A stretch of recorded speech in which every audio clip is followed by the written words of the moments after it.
One of the most wonderful things about diving is the contrast between being on the surface and then that moment where you roll off the boat or you enter the water and suddenly everything changes. Suddenly you can see this world. It's incredible, and it feels as though time is moving really slowly.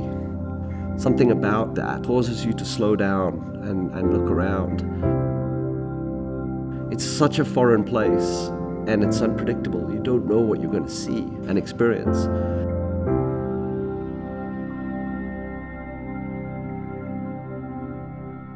I'm a scientist by training. I got into education when I was about 22 years old, and I taught community college. I taught at the university at CU Boulder.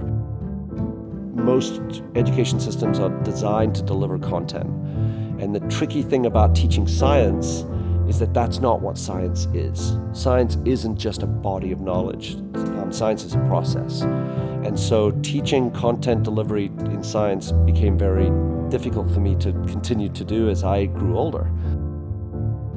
And I kind of morphed that into working with students experientially outside the classroom and getting into this area of study that I was most interested in, which is being able to monitor environments remotely without any human disturbance.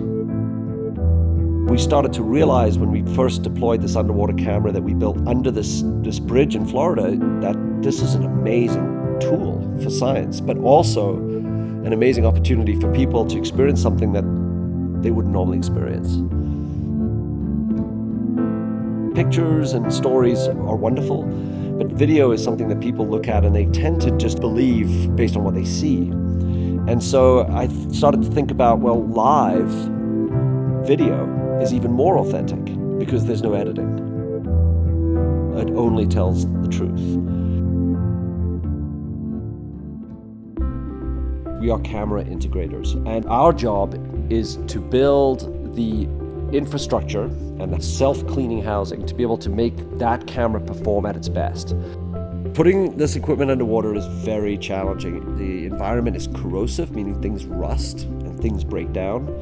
Stuff gets coated in organisms like bacteria and algae and other animals. And if you think about it, the camera is kind of like taking a computer and putting it underwater and expecting it to remain charged forever and to be able to communicate in an efficient and reliable manner. So that's really a hard thing to do. And so we have to figure out ways to make sure that the camera receives power and has this permanent internet connection.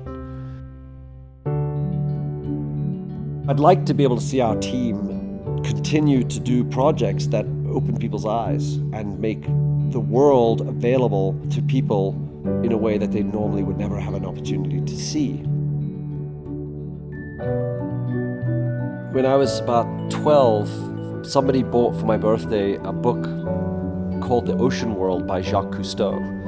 And it was the first book that I had really seen of the ocean. And I was fascinated by this guy's life. Like, he went and traveled and had all these experiences and then wrote down all these stories about these different experiences he had had. And it seemed unimaginable to me that any one person could have had those experiences. And there were pictures of whales from Antarctica to tiny little symbiotic relationships that were happening in Fiji, and it just seemed like the possibilities were endless for discovery. And I think I read through that book and I wanted to be that guy.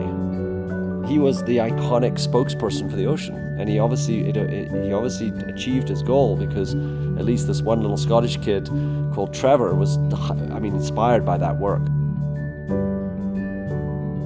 And I still have that book. It sits on my shelf at home, and I feel like I've been able to do more than I ever thought I'd be able to do.